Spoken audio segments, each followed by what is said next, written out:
Praise the lord. అందరికి వందనాలు. మన ప్రార్థన ప్రారంభించుకుందాం. పిల్లల ప్రార్థన చేసుకుందాం. మహాగణుడా, మహోన్నతుడా, కృపా సత్య సంపూర్ణుడా, నీతిజీవుడా, న్యాయవంతుడా యేసయ్య, మీకే స్తుతులు స్తోత్రాలు వందనాలు చేయించుకుంటున్నాం. దేవా, మీ కృప చొప్పున, మీ దయ చొప్పున దేవా మరొక నూతన దినంలో చక్కగా మరి తండ్రి నాయన మేము ప్రవేశించడానికి మాకు ఇచ్చినటువంటి గొప్ప దేవా మరి తండ్రి ఆధిక్యత కొరకు స్తోత్రాలు వందనాలు చేయించుకుంటున్నాం. ఇగో ప్రభా, వేకుజామున దేవా ఇంక తెల్లవార్చుండగా దేవా మరి తండ్రి మీతో ఇచ్చినటువంటి గొప్ప సహవాస సమయం కొరకు మీ స్తోత్రాలు వందనాలు చేయించుకుంటున్నాం. అవును ప్రభా మరి తండ్రి నాయన మీతో సహవాసం చేయడానికి మమ్మల్ని పిలుచుకున్నారు. దేవాంధ్రులు బట్టి మీకు స్తోత్రం. గంట తండ్రి మీ వాక్యం నిన్న నేడు నిరంతరం ఏకరీతిగా ఉండే వాక్యం అయి ఉంటుంది. అందును బట్టి మీకు స్తోత్రాలు చేయించుకుంటున్నాం. ప్రభా, మీ వాక్యం ఎంతో శక్తి కలిగింది. అందును బట్టి మీకు స్తోత్రాలు చేయించుకుంటున్నాం. దేవా మరి తండ్రి సహాయం చేయండి. దేవా మరి తండ్రి నాయన మరొకసారి మీ సేవకుల ద్వారా మీ వాక్యం ద్వారా మీరు మాతో మాట్లాడమని ప్రార్థన చేస్తున్నాం. మీరు మాట్లాడే దేవుడు ఉంటున్నందుకు మీ స్తోత్రాలు నాయన. దేవా కృప చూపించండి. అనేక విషయాలు మీరు మాతో దినదినం మాట్లాడుతున్న విధానం అంతటి కొరకు స్తోత్రాలు. ఈ దినం కూడా ప్రభా విశేషంగా మీ వాక్కులో నుంచి దేవా మరి తండ్రి నాయన మీ యొక్క మెలనైన స్వరం ద్వారా మరి తండ్రి మీరే మాతో మాట్లాడమని ప్రార్థన చేస్తున్నాం. కృప చూపించండి, సహాయం చేయండి ఆయన. దేవా మరి తండ్రి ప్రభా, ఇదిగో ప్రభా మరి తండ్రి చివరి ప్రార్థన ఆశీర్వాదం వరకు మీ సరిది మాకు తోడుగా ఉంచమని ప్రార్థన చేస్తున్నాం. సమస్త విషయాలను మీరు కృప చూపించండి. గొప్ప కార్యములు మా జీవితాల్లో మా కుటుంబాల్లో మీరు జరిగించమని ప్రార్థన చేస్తున్నాం. స్తోత్రాలు. ఇదిగో మరి తండ్రి నాయన మా యొక్క దినాన్ని మీ వాక్యం వినుటతో దేవా మరి తండ్రి నాయన మేము ప్రారంభిస్తూ ఉండగా దేవా మరి తండ్రి గొప్ప దీవెనలు, గొప్ప శక్తి, బలాన్ని మేము పొందుకోవడానికి దేవా మాకు సహాయం చేయమని ప్రార్థన చేస్తున్నాం. సమస్త విషయాల్లో సహాయం చేయమని మీకే స్తుతులు స్తోత్రాలు వందనాలు చేయించుకుంటూ దేవా అవును ప్రభా మీ వాక్యంలో పేతురు ఎలాగైతే మీ వాక్యాన్ని విని మీ వాక్య ప్రకారం నాయన మీకు లోబడి దేవా మరి తండ్రి వాళ్ళు వేసినప్పుడు విస్తారమైన మరి తండ్రి చేపలు పట్టాడు. దేవా ఆ రీతిగా మేము కూడా మీ వాక్యం వినుటతో మా దినాన్ని మేము ప్రారంభిస్తుండగా విస్తారమైనటువంటి దీవెనలు మేము చూడడానికి దేవా పొందుకోవడానికి మాకు సహాయం చేయండి. సమస్త విషయాల్లో సహాయం చేయండి. ముందున్న సమయం అంతటినీ మా కొరకు దీవించండి. మీ ప్రియులు వారి వారి గృహాల్లో చేరి ఏకీవిస్తుండగా దేవా ప్రతి గృహంలో మీ సన్నిధించండి. మీ ప్రసన్నత ఉంచండి. సమస్త విషయాల్లో సహాయం చేయమని యేసయ్య నామములో అడిగి వేడుకుంటున్నాం పరలోకపు తండ్రి. ఆమేన్. యథాప్రకారంగా 91వ కీర్తన చదువుకున్నాం. పిల్లరా, మహోన్నతిని చాటున నివసించువాడే సర్వశక్తి నీడను విశ్రమించువాడు. మహోన్నతిని చాటున నివసించువాడే సర్వశక్తి నీడను విశ్రమించువాడు. ఆయనే నాకు ఆశ్రయము, నా కోట, నేను నమ్ముకుని నా దేవుడని నేను యెహోవాను గూర్చి చెప్పుచున్నాను. ఆయనే నాకు ఆశ్రయము, నా కోట, నేను నమ్ముకున్న నా దేవుడని నేను యెహోవాను గూర్చి చెప్పుచున్నాను. వేటకాని ఊరిలో నుండి ఆయన నిన్ను విడిపించును, నాశనకరమైన తెగులు రాకుండా నిన్ను రక్షించును. వేటకాని ఊరిలో నుండి ఆయన నిన్ను విడిపించును, నాశనకరమైన తెగులు రాకుండా నిన్ను రక్షించును. ఆయన తన రెక్కలతో నిన్ను కప్పును, ఆయన రెక్కల క్రింద నీకు ఆశ్రయం కలుగును. ఆయన సత్యము కీడమును డాలునై ఉన్నది. ఆయన తన రెక్కలతో నిన్ను కప్పును, ఆయన రెక్కల కింద నీకు ఆశ్రయం కలుగును. ఆయన సత్యము కీడమును డాలునై ఉన్నది. రాత్రి వేళ కలుగు భయమునకైనను, పగటి వేళ ఎగురు బాణమునకైనను, రాత్రి వేళ కలుగు భయమునకైనను, పగటి వేళ ఎగురు బాణమునకైనను, చీకటిలో సంచరించు తెగులునకైనను, మధ్యాహ్నం మందు పాడు చేయు రోగములకైనను నీవు భయపడుకుందువు. చీకటిలో సంచరించు తెగులకైనను, మధ్యాహ్నం మందు పాడు చేయు రోగమునకైనను నీవు భయపడకుందు. నీ ప్రక్కన 1000 మంది పడినను, నీ కుడి పక్కన 10,000 మంది కూలినను అపాయం నీ ఎదుకు రాదు. నీ ప్రక్కన 1000 మంది పడినను, నీ కుడి ప్రక్కన 10,000 మంది కూలినను అపాయం నీ ఎదుకు రాదు. నీవు కన్నులారా చూచుచుండగా భక్తిహీనులకు ప్రతిఫలం కలుగును. నీవు కన్నులారా చూచుండగా భక్తిహీనులకు ప్రతిఫలం కలుగును. యెహోవా నీవే నా ఆశ్రయము అని నీవు మహోన్నతుడైన దేవుని నీకు నివాస స్థలముగా చేసుకుని ఉన్నావు. యెహోవా నీవే నా ఆశ్రయము అని నీవు మహోన్నతుడైన దేవుని నీకు నివాసస్థలముగా చేసుకుని ఉన్నావు. నీకు అపాయమేమీ రాదు, ఏ తెగులను నీ గుడారము సమీపించదు. నీకు అపాయమేమీ రాదు, ఏ తెగులును నీ గుడారమును సమీపించదు. నీ మార్గములన్నింటిలో నిన్ను కాపాడుటకు ఆయన నిన్ను గూర్చి తన దూతలకు ఆజ్ఞాపించును. నీ మార్గములన్నింటిలో నిన్ను కాపాడుటకు ఆయన నిన్ను గూర్చి తన దూతలకు ఆజ్ఞాపించును. నీ పాదములకు రాయి తగలకుండా వారు నిన్ను తమ చేతుల మీద ఎత్తి పట్టుకుందరు. నీ పాదములకు రాయి తగులకుండా వారిని తమ చేతుల మీద ఎత్తి పట్టుకుందరు. నీవు సింహములను 4 పాములు త్రొక్కెదవు, కొదమ సింహములను భుజంగములు అనగద్రొక్కెదవు. నీవు సింహములను 4 పాములను త్రొక్కెదవు, కొదమ సింహమును భుజంగమును అనగద్రొక్కెదవు. అతడు నన్ను ప్రేమించుచున్నాడు గనుక నేను అతన్ని తప్పించదను, అతడు నా నామము ఎరిగిన వాడు గనుక నేను అతన్ని గణపరచదను. అతడు నన్ను ప్రేమించుచున్నాడు గనుక నేను అతన్ని తప్పించదను, అతడు నా నామము ఎరిగిన వాడు కనుక నేను అతను గణపరచెదను. అతడు నాకు మొరపెట్టగా నేను అతనికి ఉత్తరం ఇచ్చదను, శ్రమలో నేను అతనికి తోడై ఉండేదను, అతను విడిపించి అతని గొప్ప చేసేదను. అతడు నాకు మొరపెట్టగా నేను అతనికి ఉత్తరం ఇచ్చేదను, శ్రమలో నేను అతనికి తోడై ఉండేదను, అతని విడిపించి అతని గొప్ప చేసేదను. దీర్ఘాయు చేత అతన్ని తృప్తిపరచదను, నా రక్షణ అతనికి చూపించదను. దీర్ఘాయువు చేత అతన్ని తృప్తిపరచదను, నా రక్షణ అతనికి చూపించదను. ఆమేన్. దేవుని వాక్యం ఉన్న పిల్లరా, దైవజనులు ప్రదర్శకులు గారు వచ్చి మనకు దేవుని వాక్యం. ఈ ఉదయకాలం ఎఫెసీయులకు రాయబడిన పత్రిక 3వ అధ్యాయం 8-11 వచనాలు, ఆ తర్వాత 20-21 వచనాలు. Ephesians chapter 3 verses 8-11 and verses 20-21.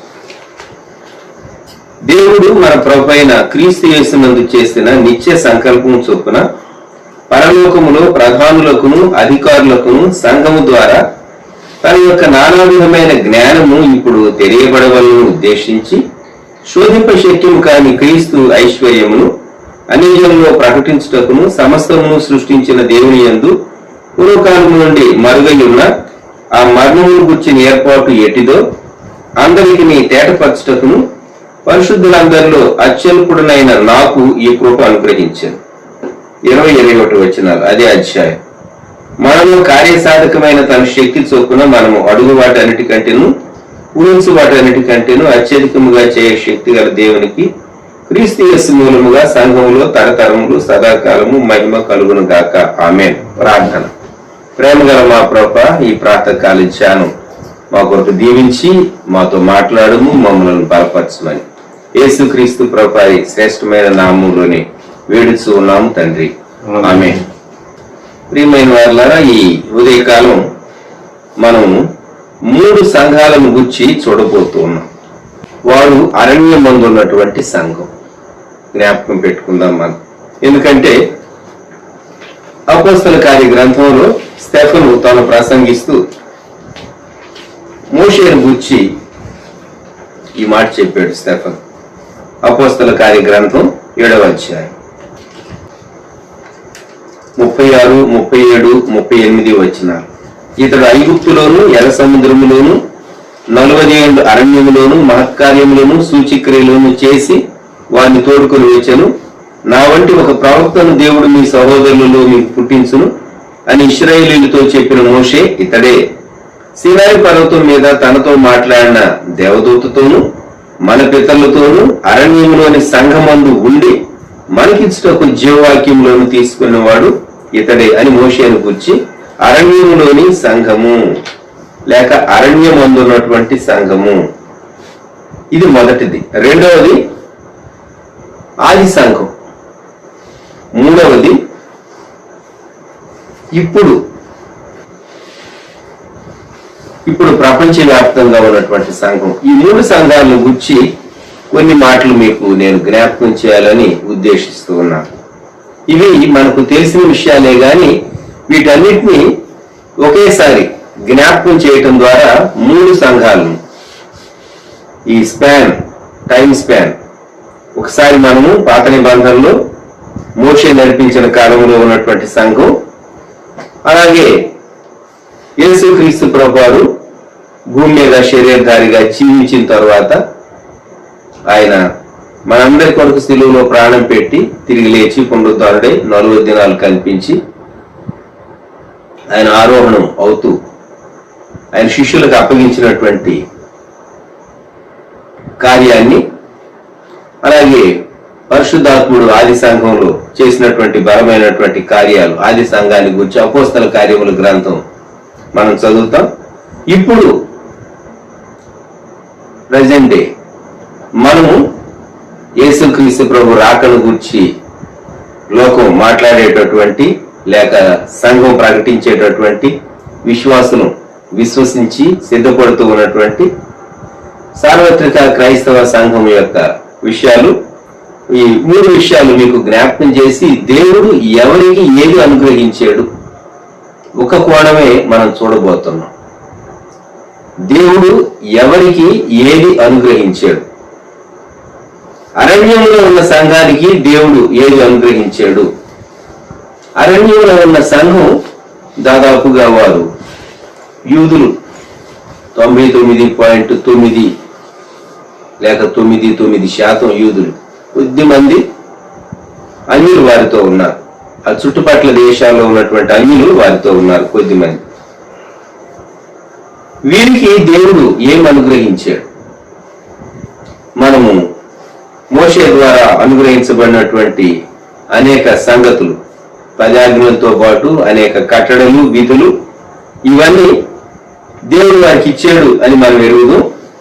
రోమీలకు రాయబడినటువంటి పత్రికలో సంక్షిప్తంగా పౌలు భక్తుడు చెప్పినటువంటి మాట రోమా 9:4లో, వీరు ఇశ్రాయేలీయులు దత్తపుత్రత్వమును, మహిమయు, నిబంధనలను, ధర్మశాస్త్ర ప్రధానమును, అర్చనాదులను, వాగ్దానములను వీరివి. పితరులు వీరివారు, శరీరమును బట్టి క్రీస్తు వీరిలో పుట్టారు. యూదులకు దేవుడు ఏమి ఇచ్చాడు? యూదులకు దేవుడు ధర్మశాస్త్రం ఇచ్చాడు. అంతేకాదు, వారు దత్తపుత్రులు, దేవునికి ప్రియమైనటువంటి బిడ్డలు. వారికి దేవుడు మహిమ ఇచ్చాడు. దత్తపుత్రత్వమును, మహిమయు రోమా 9:4లో స్పష్టంగా వ్రాయబడింది. ఇశ్రాయేలు యొక్క గ్లోరీ, చిన్న దేశం ఈరోజు చేసేటటువంటి కార్యాలు మనకే షాకింగ్ గా అనిపిస్తుంది. ధర్మశాస్త్రం దేవుడు వారికి ఇచ్చాడు. ధర్మశాస్త్ర కట్టడలు, విధులు దేవుడు వారికి అనుగ్రహించాడు. అర్చన అనగా అర్చనాచారాదులు, బలులు, అర్పణలు, ఇవన్నీ రాబోయేటటువంటి దేవుని గొర్రె పిల్లగా వధించబడబోయే ప్రభువైన యేసుక్రీస్తును సూచించేటటువంటి అర్పణలు, బలులు, అర్చనాదులు దేవుడు వారికి ఇచ్చాడు. వాగ్దానాలు వారికి ఇచ్చాడు. అబ్రహాముతో, ఇస్సాకుతో, అలాగే యాకోబుతో, కనానులో ఆయన వారితో చేసిన నిబంధన చేసి నిబంధన జనాంగంగా దేవుడు వారిని నిలువబెట్టాడు. వారికి యాజకుల్ని ఇచ్చాడు, వారికి రాజుల్ని ఇచ్చాడు, అడిగినప్పుడు ప్రవక్తలను ఇచ్చాడు. వారికి దేవుడు తండ్రిగా వారికి ప్రత్యక్షం అయ్యాడు. అంతేకాదు, రాబోయేటటువంటి కాలములో యేసుక్రీస్తు ప్రభు ద్వారా శరీరధారిగా జన్మించబోయేటటువంటి రక్షకుని ద్వారా విమోచనం, స్త్రీ సంతానంలో నుండి వచ్చేటటువంటి కుమారుడు సర్పపు తలను చిత్తుకొడతాడని ఏదైనా తోటలో చేయబడినటువంటి వాగ్దానం యొక్క నెరవేర్పు వారు గ్రహించుటకు పాత నిబంధనలో మెస్సియాను గుర్చినటువంటి ప్రవచనాలు, భాగాలు పాత నిబంధన పొడవునా మనకు కనిపిస్తూనే వస్తాయి. అరణ్యం ఉన్నటువంటి సంఘానికి ఎన్నో ఇచ్చాడు. మేఘాన్ని చూస్తే యేసు ప్రభు గుర్తు రావాలి. అలాగే వారి మధ్య ప్రవహించినటువంటి నీరు, బండలో నుండి వచ్చినటువంటి నీరు చూస్తే జీవజల ప్రదాత ప్రభు యేసుక్రీస్తు గుర్తు రావాలి. వారు మన్నా భుజించారు 40 సంవత్సరాలు. మన్నా వారు తింటూ ఉండగా జీవాహారం ప్రభు అయినటువంటి యేసుక్రీస్తు వారికి అర్థం కావాలి. ఈ జనాంగ పక్షంగా దేవుడు చేశాడు. అరణ్యం అందునటువంటి సంఘ పక్షంగా దేవుడు చేశాడు. అది ఇశ్రాయేలీయుల చరిత్ర. మరి ఇశ్రాయేలీయుల చరిత్ర అసలు ఎందుకు ధ్యానం చేయాలి? మనం ఒక ప్రశ్న వేసుకుందాం. ఆ దేశం వేరు, మన దేశం వేరు. మన దేశంలో పుట్టాడా యేసు ప్రభు? మీరు పరాయి దేశస్థుడు అయినటువంటి వ్యక్తిని ఆయన గురించి మీరు మాట్లాడతారు అని మన ఇండియా దేశస్థులు మాట్లాడతారు. దేవుడు ఒక్కడే, ఆయనే సృష్టికర్త. ప్రపంచంలోని దేశాలు గీతలు గీసుకున్నారు. వీళ్ళు మా దేశం సరిహద్దులు ఇది, మీ దేశం సరిహద్దులు ఇది. ఉండాలి, గీతలు ఉండాలి, సరిహద్దులను గౌరవించుకోవాలి. సరిహద్దులు దురాక్రమణ చేస్తే యుద్ధాలు వస్తాయి, సమస్యలు వస్తాయి, అంతర్జాతీయంగా గొడవలు అవుతాయి, గ్రూపులు ఏర్పడతాయి. ఎప్పుడు సరిహద్దుల దగ్గర సైనికులు అలర్ట్ గా ఉండి కాపలా కాస్తూ ఉంటారు కదా. ప్రపంచానికి దేవుడు యూదుల ద్వారా, ఈ జనాంగం ద్వారా దేవుడు అనేక విషయాలు వెల్లడిపరచాలని వారిని ఏర్పరచుకున్నాడు. వారిని పిలిచాడు, వారిని దీవించాడు, వారిని నడిపించాడు. వారు అవిధేయులైనా సరే దేవుడు వారిని విడిచిపెట్టలేదు. చెరలోకి తీసుకెళ్ళాడు. 2 జనాంగాలుగా విడిపోయిన యూదా జనాంగంగా, ఇశ్రాయేల్ జనాంగంగా దేవుడు వాళ్ళ యూదా జనాంగాన్ని చెరలో నుండి వెనక్కి రప్పించాడు. దేవుడు తాను ఉద్దేశించినటువంటి కార్యాన్ని ఈ ప్రజల ద్వారా నెరవేర్చుకుంటూ వచ్చాడు. మనకు బైబిల్ ఓవరాల్ గా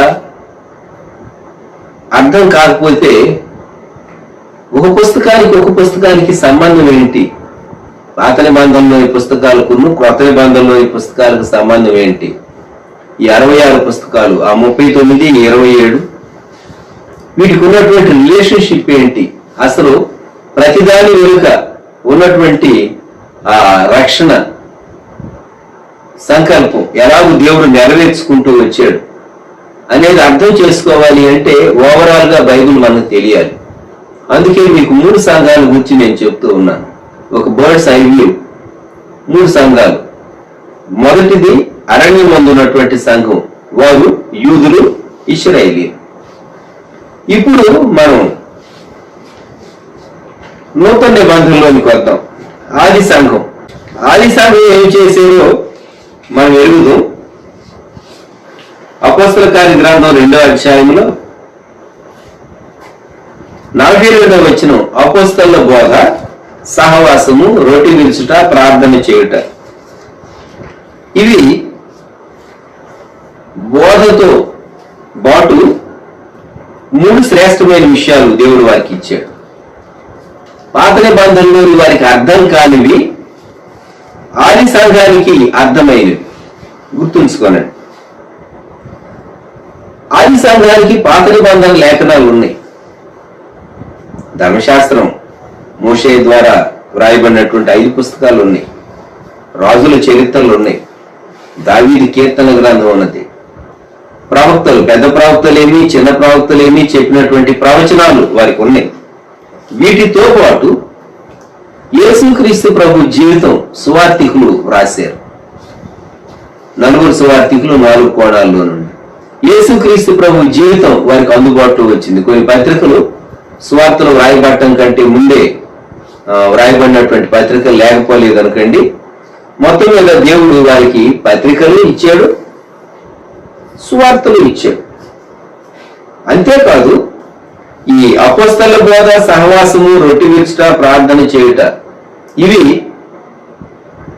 పాత నిబంధనలో వారికి దేవుడు వ్యక్తి. నూతన నిబంధనలో సహవాసం అనేది ఫెలోషిప్ చాలా గ్రేటర్ వైడర్ మీనింగ్ కలిగింది.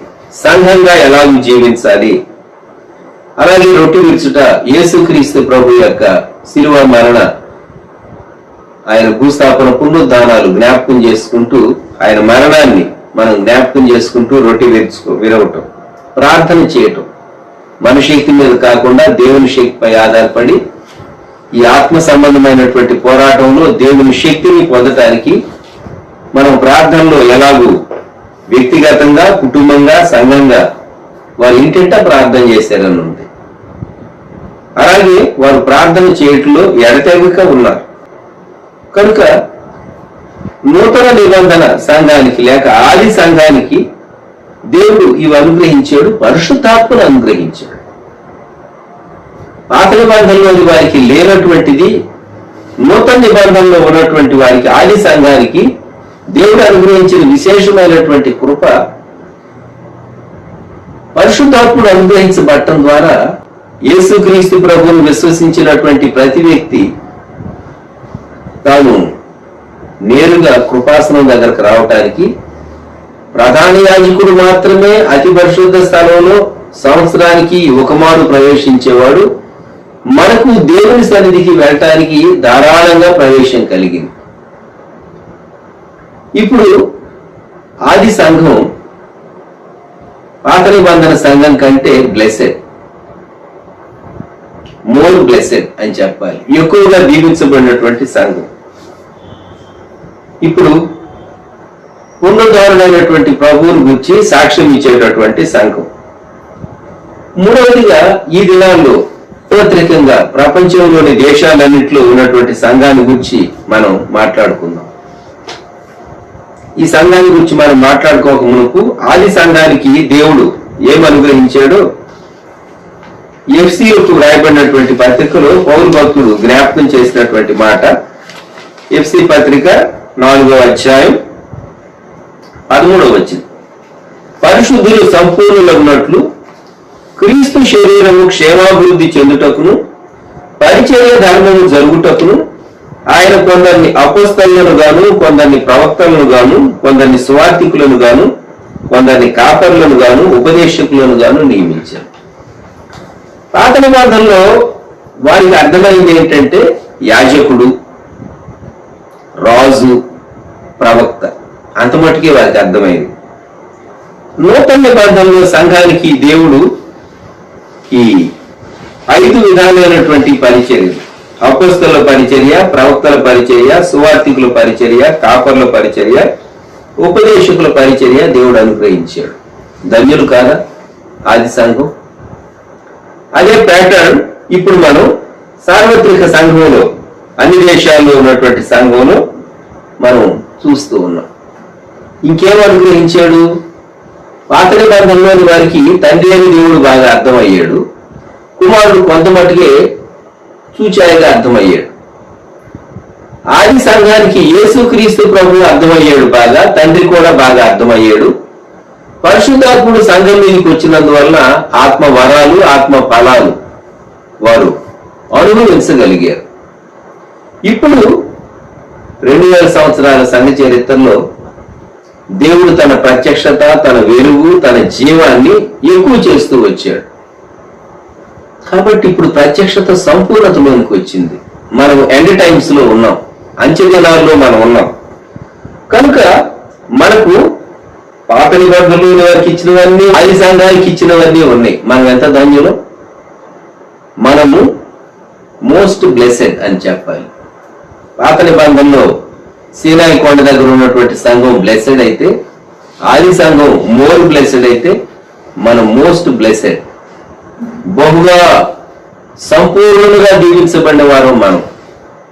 ఆది సంఘమేమో బహుగా దీవించబడిన వారు, అరణ్యంలోని సంఘమేమో దీవించబడినటువంటి సంఘం, సాక్షార్థంగా దేవుడు ఏర్పరచుకున్నటువంటి సంఘం.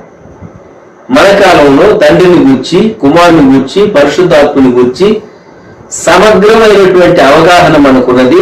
బ్యాలెన్స్డ్ గా మనము సరైన రీతిగా గ్రహించి దేవుని సర్వ సమృద్ధిని మనం అనుభవించగలుగుతున్నాం. దేవుని ప్రత్యక్షతను మనం అనుభవిస్తూ ఉన్నాం. సువార్తల్లో చెప్పబడినటువంటి పాత నిబంధనలో అక్కడక్కడ ఉదహరించబడినటువంటి అంచె దినాలను గూర్చి పాత నిబంధనలో దానియేలు గ్రంథంలో చెప్పబడింది. అంచె దినాలను గూర్చి మనం ఎరుగుదు. ఇంకా అక్కడక్కడ అనేక ప్రవచనాలు అంచె దినాలను గూర్చి, రెండవ రాకడను గూర్చి, యేసుక్రీస్తు ప్రభు మొదటి రాకడకు ముందే, మొదటి రాకడ, రెండవ రాకడ విషయాలు పాత నిబంధనలో ఉన్నాయి. కనుక దేవుడు శరీరధారిగా మన మధ్య లేక భూమి మీద ఉన్నప్పుడు యేసుక్రీస్తు ప్రభు వారు అంచె దినాలను గురించి, తన రెండవ రాకడను గురించినటువంటి అనేక విషయాలు ఆయన వెల్లడిపరిచాడు. అవన్నీ మనము వాటి నెరవేర్పు మనం చూడగలుగుతూ ఉన్నాం. కనుక మీరు 3 దృశ్యాలు మీ ముందు ఉంచుకోనండి. మొదటి దృశ్యం కొండ దగ్గర, సీనాయి కొండ దగ్గర ఉన్నటువంటి అరణ్యం మందు ఉన్నటువంటి సంఘం. రెండవ దృశ్యం ఎర్లీ చర్చ్, ఆది సంఘం. మూడవ దృశ్యం సార్వత్రికంగా ఉన్నటువంటి సంఘం. ఈ రోజుల్లో ఈ ఎలక్ట్రానిక్ మీడియా వచ్చిన తర్వాత మనకు చాలా బాగా ఏం అర్థమవుతుందంటే, ఒకప్పుడు రేడియో మాత్రమే ఉండేది. రేడియోలో ఆర్ఆర్కే మూర్తి గారు లేక ఇంకెవరో దైవజనులు చెప్తూ ఉంటే రేడియో పెట్టుకుని వినేటటువంటి వాడు. ఈ విషయవాణి ఇంకా ఇతర సువార్త కార్యక్రమాలు వింటూ ఉండేవారు. రేడియో పోయిన తర్వాత టీవీ వచ్చింది. టీవీ వచ్చిన తర్వాత రేడియో పరిచర్య లిమిట్ అయిపోయింది. టీవీ తర్వాత మనకు ఈ స్మార్ట్ ఫోన్స్ వచ్చేసింది.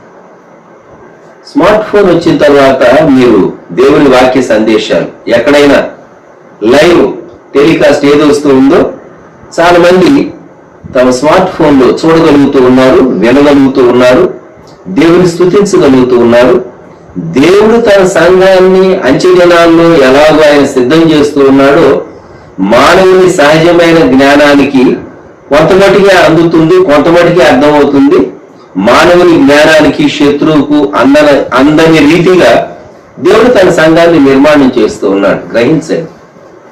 ఈరోజు నేను కొన్ని ఓవరాల్ కాన్సెప్ట్స్ మీకు చెప్తూ ఉన్నాను.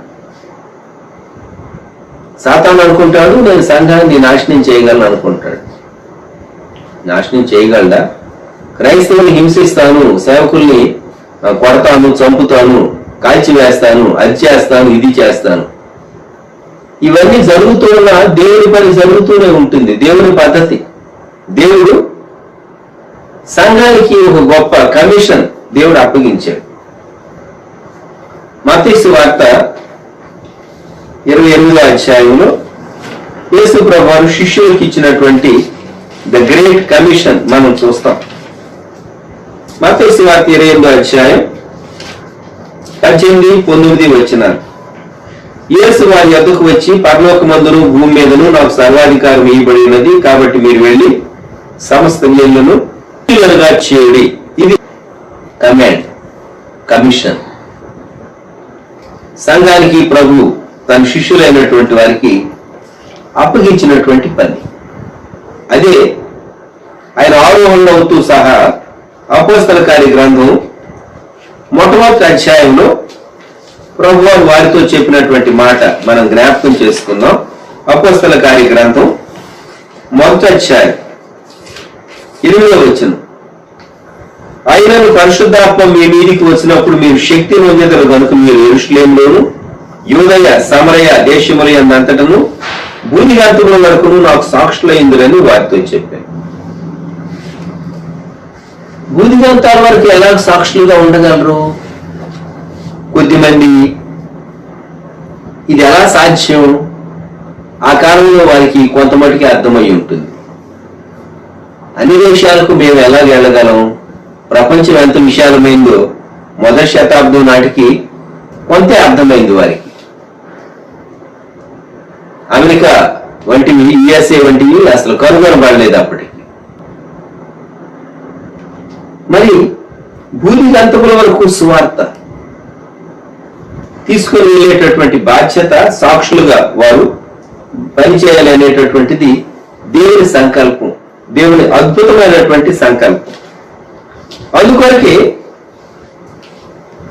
రోమపత్రిక 10వ అధ్యాయం దేవుడు సంఘ చరిత్రలో మిషనరీ ఉద్యమాన్ని రేకెత్తించాడు. మొదటి శతాబ్దంలో చెదరిపోయినటువంటి వారు సువార్తను ప్రకటిస్తూ ఆయా దేశాలకు వెళ్ళారు. పెంతెకోస్తు పండుగ నాడు ఆ యెరూషలేము నుండి వెళ్ళినటువంటి యూదులు ఎక్కడెక్కడ ఉన్నారో ఆ చుట్టుపక్కల దేశాల్లో వారందరూ ఆ దేశాలను గురించి మనం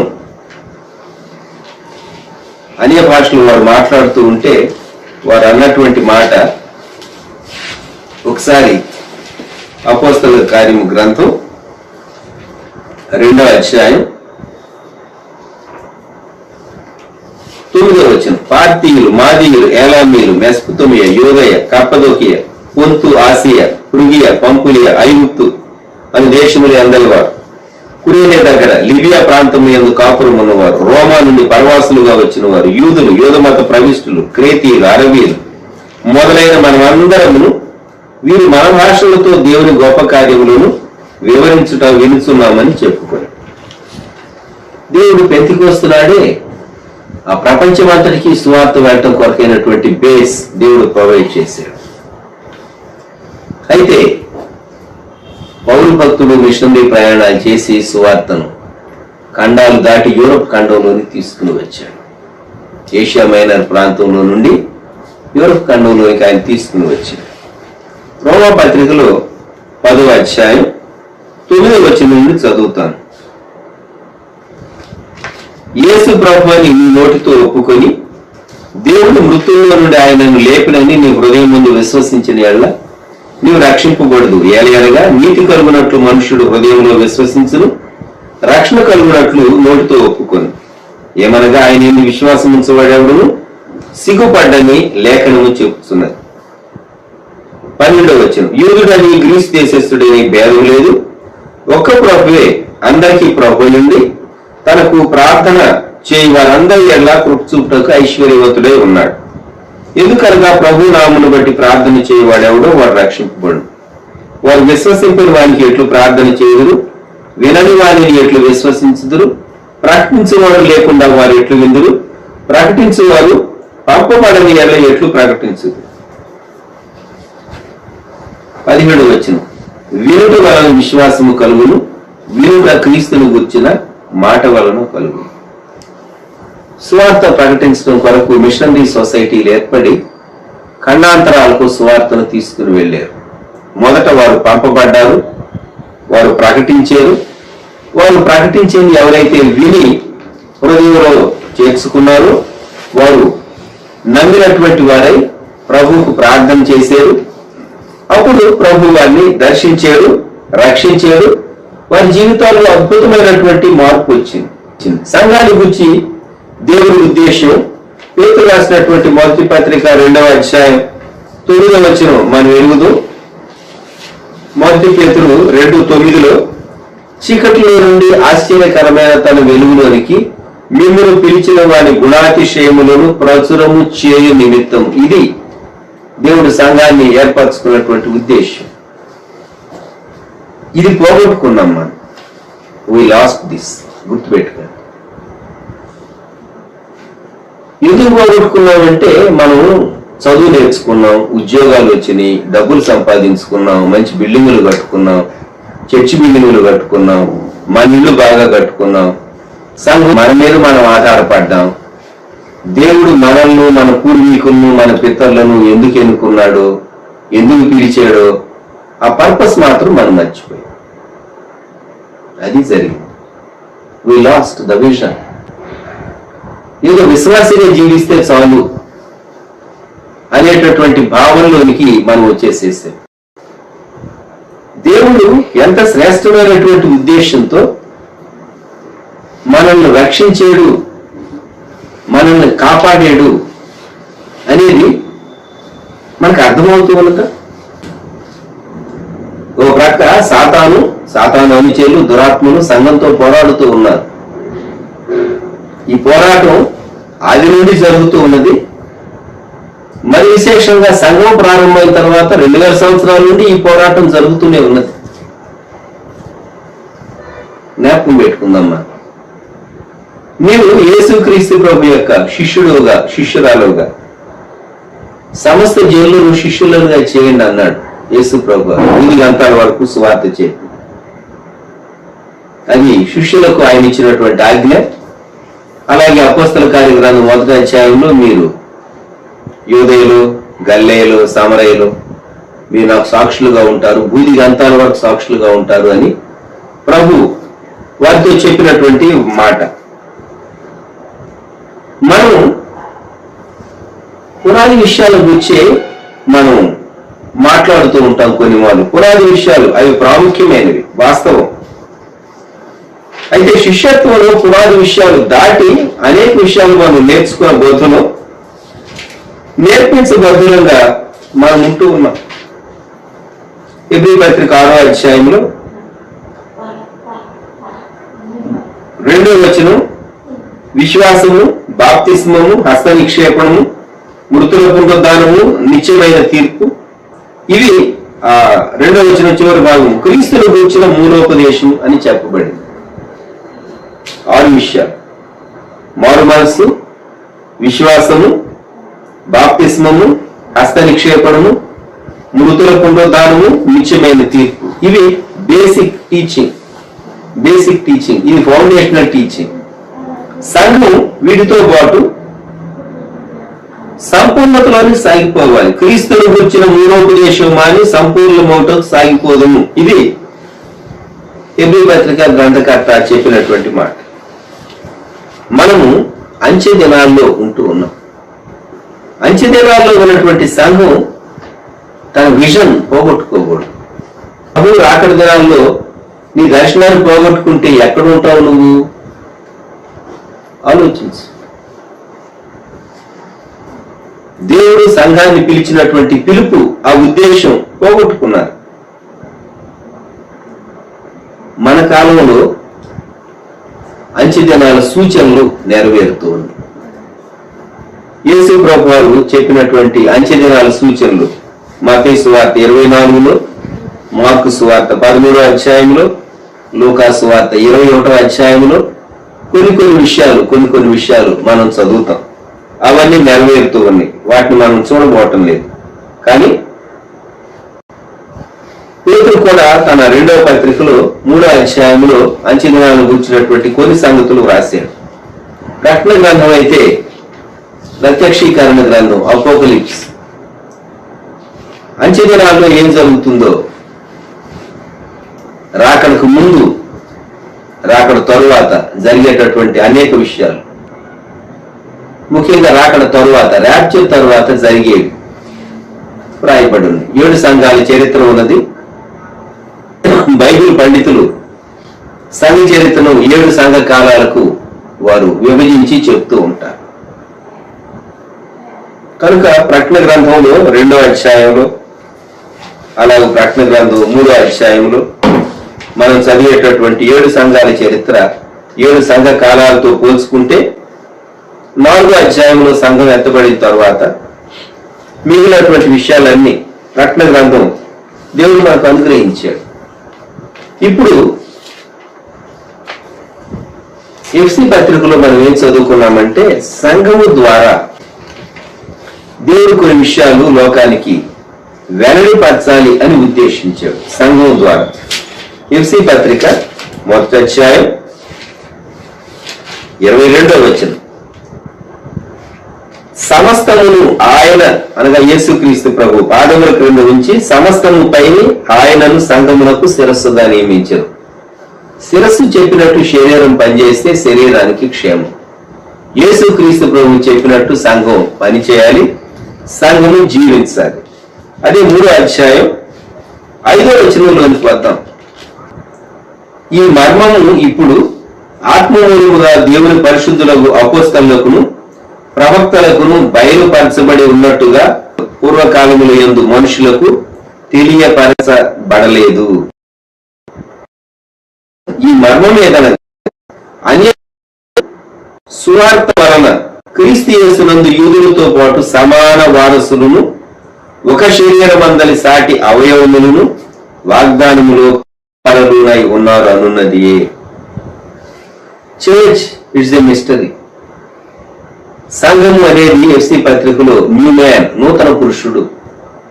యూదులు, యూదేతరులు, యూదులు, అన్యులు, వాగ్దాన జనాంగము, అలాగే యేసుక్రీస్తు ప్రభు రక్తం ద్వారా కొనబడినటువంటి విశ్వసించినటువంటి వారు. జన్మమును బట్టి యూదులు కాదు గాని విశ్వసించినటువంటి వీరు లేక మనం, వీరందరూ ఒకే శరీరంగా చేయబడ్డారు, ఒకే సంఘంగా చేయబడ్డారు.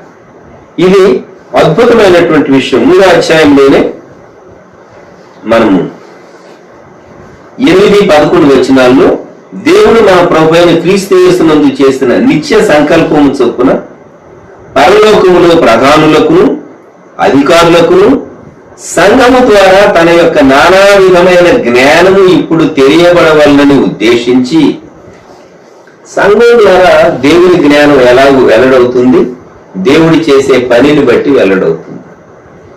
ఒక యంత్రాన్ని చూస్తే ఆ మెషిన్ ఇన్వెంట్ చేసినటువంటి వ్యక్తిని గురించి మనం ఆలోచిస్తాం. ఎవరు దీన్ని కనుగొన్నారు? ఎలక్ట్రిసిటీ కనుగొనక మునుపు ప్రపంచాన్ని ఊహించుకోండి ఎలా ఉండేది. ఏదో ఆయిల్ పోసి దీపాలు వెలిగించేవాళ్ళు, రాత్రిలో కొంత సమయం మాత్రమే దీపాలు ఉండేవి. ఇండియా దేశంలో అయితే ప్రమిదలు అవి పెట్టేవారు, లేకుంటే చిన్న చిన్న దీపాలు అవి ఉంచేవారు. పరిమితంగానే మీలో చాలా పెద్దవాళ్ళు అయినటువంటి వారు వీధి దీపాలు, పెట్రోమాక్స్ లైట్లు, ఎలక్ట్రిసిటీ లేనటువంటి చోట్ల టౌన్స్ లో గాని గ్రామాల్లో గాని పెట్రోమాక్స్ లైట్, వీధుల్లో పెట్రోమాక్స్ లైట్లు స్తంభాలకు తగిలించి ఉంచేవారు. మీరు ఎవరైనా చూచారో లేదో ఆ దృశ్యాన్ని జ్ఞాపకం చేసుకోండి. ఎలక్ట్రిసిటీ లేక ముందు కాలాన్ని గురించి నేను మాట్లాడుతున్నాను. ఎలక్ట్రిసిటీ ఒకప్పుడు గ్రామాల్లో ఉండేది కాదు, టౌన్స్ లోనే ఉండేది. ఇంకా మనం పురాతన కాలంలో ఉన్నటువంటి జనరేషన్స్ ముందు వెళితే ఎలక్ట్రిసిటీ కనుగొనబడక మునుపు ప్రపంచం ఎలా ఉండేది. ఈరోజు పగలకు రాత్రికి మనకు తేడా తెలియదు. ఎలక్ట్రిసిటీ వచ్చిన తర్వాత ఎలక్ట్రిసిటీని ఎన్నో విధాలుగా వాడుకుంటూ ఉన్నాం. దేవుడు మనిషికి విశేషమైన జ్ఞానం ఇచ్చాడు. సువార్తను అందించడంలో మనం ఎందుకు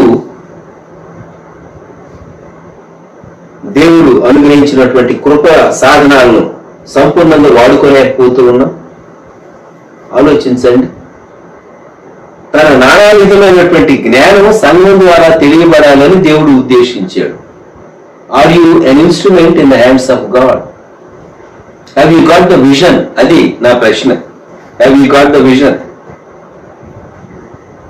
ఈ 3వ అధ్యాయంలో 20-21 వచనాలు, మనలో కార్యసాధకమైన తన శక్తి చొప్పున మనం అడుగు వాటన్నిటికంటేను ఊహించు వాటన్నిటికంటేను అత్యధికముగా చేయ శక్తి గల దేవునికి క్రీస్తు యేసు మూలముగా సంఘములో తరతరములు సదాకాలము మహిమ కలుగును గాక. ఆమేన్. యేసుక్రీస్తు ప్రభువుకు మహిమ కలగాలి. ఇది ఆయన యొక్క ఉద్దేశం. ప్రకటన గ్రంథంలో ఆయన రక్షించినటువంటి వారు పరలోకంలో ఎలాగ ఆరాధన చేస్తారో 5వ అధ్యాయంలో 7వ అధ్యాయంలో వాటిని మనం ఇప్పుడు చూడం. కానీ దేవునికి అద్భుతమైన ప్రణాళిక ఉన్నది. నీ జీవితాన్ని గురించి ప్రణాళిక ఉన్నది. నీకు ఇచ్చిన ఆయుష్కాలాన్ని గురించి ప్రణాళిక ఉన్నది. నీకు ఇచ్చిన రిసోర్సెస్ గురించి ప్రణాళిక ఉన్నది. నీకు ఇచ్చినటువంటి సమయం ఒక్కొక్క దినాన్ని గురించి ఆయనకు ఒక ప్రణాళిక ఉన్నది. నీవు దాన్ని కనుగొన్నావా? నీవు దానికి లోబడ్డావా?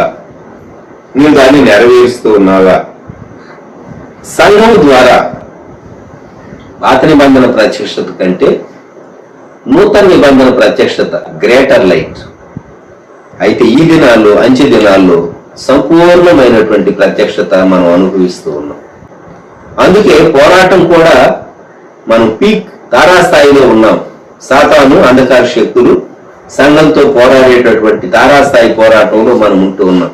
సంఘం ర్యాప్చర్ చేయబడేటటువంటి కాలంలో సంఘాన్ని బలహీనపరచడానికి దేవుడు ఇచ్చినటువంటి సువార్త దర్శనం, సేవా దర్శనం, సేవా భారం, దాని నుంచి మనుషులను చాలా ఈజీగా సైడ్ ట్రాక్ చేసి సాతాను అప్రధానమైనటువంటి వాటి వైపు మళ్లించేటటువంటి భయంకరమైన అపాయకరమైన దినాల్లో ఉన్నావు. విశ్వాసి జ్ఞాపకం చేసుకో.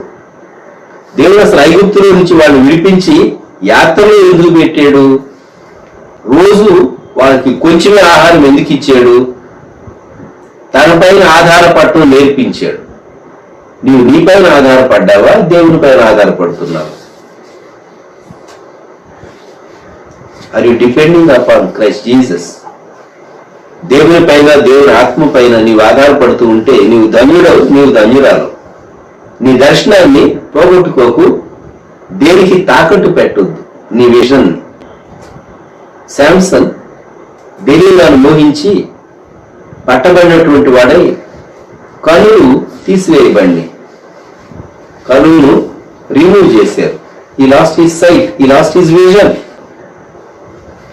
నిన్ను రక్షించినప్పుడు దేవుడు ఏ ఉద్దేశంతో నిన్ను రక్షించాడో చెప్పుంటాడు. నేను నిన్ను ఇలా దీవిస్తానని. అబ్రహాము వలె మనం దీవించబడం కానీ మనం కూడా దీవించబడతాం. మనం ఉన్నటువంటి ప్రజల మధ్య, మనం ఉన్నటువంటి టౌన్లో, మనం ఉన్న ఏరియాలో, మన బంధువుల మధ్య దేవుడు మనల్ని దీవెన సాధనంగానే వాడుకుంటాడు. అబ్రహాము యొక్క కుమారులంగా, కుమార్తెలంగా ఆ దీవెనలో కొంత భాగం మనం కూడా పంచుకున్నటువంటి వారంగా, ఇతరులకు ఆశీర్వాద కారణంగా మనం ఉంటాం. అయితే ఆ దీవెనను నీవు కలిగి ఉన్నావా? క్రీస్తు యేసు మూలముగా సంఘములో తరతరములు మహిమ కలగటం దేవుని యొక్క ఉద్దేశం. మన ద్వారా దేవుడు మహిమను పొందుతూ ఉన్నాడా? ఇశ్రాయేలీలు సీనాయి కొండ దగ్గర ఉన్నప్పుడు చుట్టుపట్ల ఉన్న దేశాల వారికి అందరికీ, వారింకా జోర్డన్ రివర్ దాటక మునిపే వారి హార్ట్స్ అన్ని షేక్ అయిపోయాయి. మా గుండెలు కరిగి నీరయ్యనని రాహాబు యెహోషువ పంపించినటువంటి వేగులు వారితో చెప్పిన వృత్తాంతం యెహోషువ గ్రంథం 2వ అధ్యాయం 11వ వచనం. మేము వినినప్పుడు మా గుండెలు కరిగిపోయాను. మీ దేవుడైన యెహోవా పైన ఆకాశమందును క్రింద భూమి యందును దేవుడే. మీ ఎదుట ఎట్టి మనుషులకైనను ధైర్యం ఏమాత్రము ఉండదు. యెహోషువ పంపించినటువంటి 2 స్పైస్ గూఢచారులతో ఈ మాట ఏం చెప్తూ ఉన్నా? యెహోషువ గ్రంథం 2వ అధ్యాయంలో రాహాబు అంటూ ఉన్నది, మేము వినినప్పుడు మా గుండెలు కరిగిపోయాను. జ్ఞాపకం పెట్టుకుందాం. దేవుడు మనల్ని శ్రేష్టమైన ఉద్దేశంతో రక్షించాడు. మనము దేవుని వాక్యానికి ఇంకా ఎక్కువ కనెక్ట్ అయ్యి దేవుని మీద ఎక్కువ ఆధారపడవలసిన కాలంలో మనం ఉన్నాం. మన ప్రభువైన యేసుక్రీస్తు వారి కృప, దేవుని ప్రేమ, పరిశుద్ధాత్మని అన్యోన్య సహవాసం సదాకాలం సంగమునకు తోడై ఉండును గాక. ఆమేన్.